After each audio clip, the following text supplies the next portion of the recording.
Nah, ini sebagai rangkuman bahan elektroda, reaksi-reaksi yang terjadi pada anoda dan di katoda untuk elektrolisis. Anoda itu yang bermuatan positif terbuat dari ada dua jenis, ada grafit, karbon atau platina atau logam lain. Ya, kalau dia menggunakan grafit atau platina atau elektroda inert, itu di sekitar anoda ada ion negatif. Itu bisa dari OH- dari suatu basa, maka reaksinya OH- akan menjadi O2 dan H2. Kemudian ada ion-ion negatif dari halida, ya, dari ion-ion ion-ion golongan unsur golongan 7A atau halogen, yaitu X- menjadi X2, ya. Kemudian sisa asam, ya, atau sisa asam oksi atau RONX- itu tidak teroksidasi, tetapi yang teroksidasi adalah H2O dari pelarut, itu H2O menjadi O2 ditambah H+. Sementara kalau elektrodanya itu dari logam lain yang aktif, yaitu maka anodanya akan teroksidasi menjadi L menjadi Ln plus ditambah Ne-. N di sini adalah jumlah angka bilangan oksidasinya.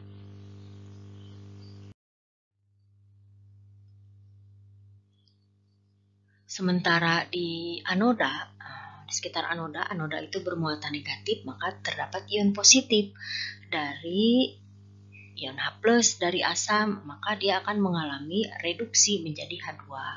Kemudian logam-logam golongan 1A, ya. Diingat-ingat logam golongan 1A, litium, natrium, kalium, rubidium, cesium, francium. Kemudian golongan 2A, beli mangga cari sirsak bawa rambutan. Apa saja? Yaitu berilium, magnesium, kalsium, strontium, dan seterusnya. Golongan 3A itu juga akan tereduksi, yang tereduksinya itu air, ya, yaitu air akan mengalami reduksi menjadi H2 dan OH-. Kemudian logam lain reaksinya itu adalah Ln+ menjadi L. Berikut ada video animasi tentang sel elektrolisis. Mudah-mudahan kalian bisa lebih memahami lagi untuk proses yang terjadi pada elektrolisis.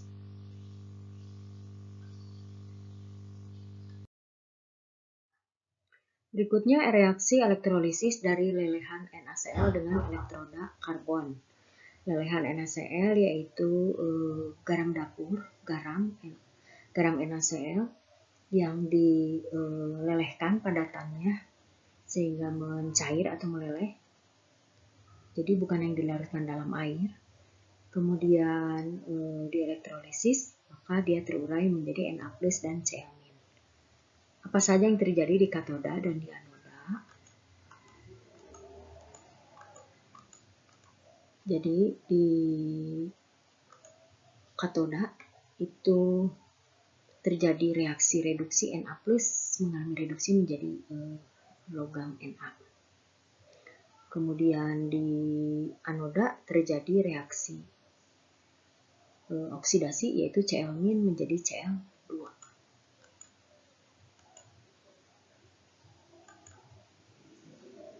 Sehingga hasil akhirnya adalah NaCl menghasilkan Na dan Cl2. Kemudian padatan Na dan Cl2. Kemudian elektrolisis larutan NaCl sekarang dengan elektroda karbon. Kalau tadi lelehan NaCl, kalau sekarang larutan NaCl, jadi dilarutkan dalam air. Apa saja yang terjadi? Jadi NaCl terurai dalam air menjadi Na+ dan ion Cl-. Kemudian di katoda itu akan mengalami reduksi air, jadi air mengalami reduksi menjadi OH- dan H2. Kemudian di anoda itu Cl- akan dioksidasi menjadi Cl2, sehingga Reaksi akhirnya adalah NaCl ditambah 2H2O menjadi Na+, 2O-, Cl2 dan H2O. Nah, jadi reaksi akhirnya yaitu 2 NaCl tambah 2H2O menjadi 2 NaOH ditambah Cl2 dan H2. Berikutnya adalah reaksi elektrolisis dari larutan Na2SO4 dengan elektroda platina, ya, masih elektroda inert. Yaitu kita lihat di sini reaksinya. Na2SO4 terlarut terurai menjadi Na+, ion Na+, ya, dan ion SO4 2- yang larut dalam air. Di katoda yang mengalami reduksi itu adalah H2O menjadi OH- ditambah H2 dengan menangkap elektron 2 elektron. Kemudian sementara di anoda itu air mengalami oksidasi menjadi 4H+ ditambah O2 dengan melepaskan 4 elektron. Ini ada perbedaan jumlah elektron. Ini kan harus sama. Nah, biar sama, ini caranya tinggal dikalikan persamaan reaksi ini. Jadi keseluruhannya. Jadi reaksi di katoda dikali 2, reaksi di anoda dikali 1. Ya. Nah, jadi hasil perkaliannya adalah katoda menjadi 4H2O tambah 4 elektron menjadi 4OH- ditambah 2H2O. Kemudian di anoda itu tetap reaksinya, setelah itu dijumlahkan, ya. Kemudian dicoret elektronnya, jumlahkan, maka akan terbentuk 6H2O menjadi 4OH- ditambah 4H+ tambah O2 tambah 2H2. 4OH- dan 4H2O itu kalau bergabung itu akan membentuk 4 molekul H2O, ya. Jadi 4 molekul H2O. Karena di ruas kiri ada 6H2O, di ruas kanan ada 4H2O, ini akan saling mengurangi. Yang koefisiennya lebih besar itu yang akan tersisa. Ini 6 dan 4 dicoret, jadi yang sisa itu yang 6, sisanya menjadi 2. Jadi hasil akhirnya adalah 2H2O ditambah O2 menjadi 2H2. Untuk aplikasi atau penggunaan elektrolisis itu dibagi 3, yaitu pada produksi zat, kemudian pemurnian logam, dan penyembuhan. Produksi zat itu secara industri, klorin dan natrium hidroksida itu dibuat dari elektrolisis larutan natrium klorida. Proses ini disebut proses klor-alkali. Kemudian kalau pemurnian logam, pada pemurnian tembaga secara elektrolisis, tembaga kotor dijadikan anoda, sedangkan tembaga murni sebagai katoda. Kemudian pada proses penyepuhan pada logam yang akan disepuh itu dijadikan katoda, sedangkan logam penyepuhnya sebagai anoda. Kedua elektroda itu dicelupkan ke dalam lautan garam dari logam penyepuh. Ya, nah itu penjelasan dari aplikasi elektrolisis dan garis besar dari masing-masing aplikasi tersebut. Ini contoh produksi zat untuk pembuatan logam aluminium.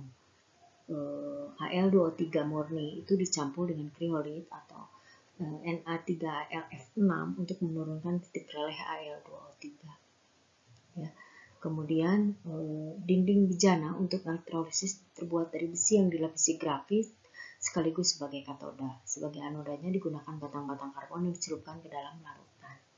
Ini contoh reaksi elektrolisis yang digunakan pada proses pembuatan logam aluminium dari biji aluminium.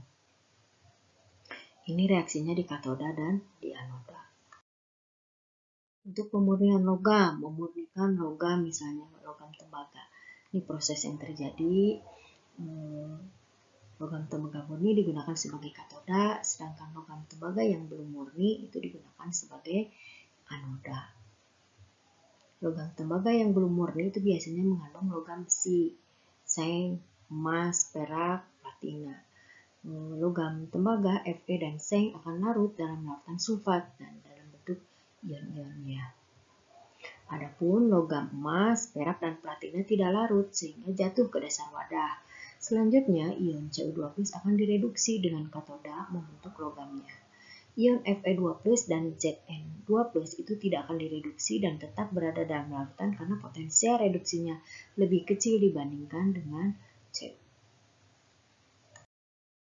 Berikutnya reaksi pada penyepuhan koin, misalnya pada lapisan koin dengan menggunakan perak. Itu katodanya koin, reaksinya di sini mengalami reduksi Ag+ menjadi lempeng menjadi logam Ag yang nempel di koin tersebut. Sementara anodanya digunakan adalah logam perak sehingga peraknya itu akan mengalami oksidasi larut ke dalam larutannya, antirionisasi, kemudian hasil ionisasi ini akan berubah menjadi mengalami reduksi di katoda dari Ag+ menjadi Ag. Ya. Kemudian emas, misalnya penyepuhan dengan emas, koin menggunakan ingin dilapis dengan emas ya. Jadi di katodanya koin itu ada larutan Au3+ mengalami reduksi menjadi Au, sedangkan di anodanya itu menggunakan lempeng emas sehingga mengalami oksidasi, emasnya akan larut menjadi Au3+ ya, mengalami oksidasi. Kemudian ini ada contoh reaksi electroplating, fungsinya untuk melindungi logam terhadap korosi dan atau untuk memperbaiki penampilan. Jadi di sini katoda itu logam yang disepuh, sedangkan anodanya itu adalah logam yang penyepuhnya. Elektrodanya dicelupkan ke dalam larutan garam dari logam penyepuh. Di sini ada video tentang aplikasi pembuatan electroplating yang bisa dijumpai di pasar-pasar tradisional.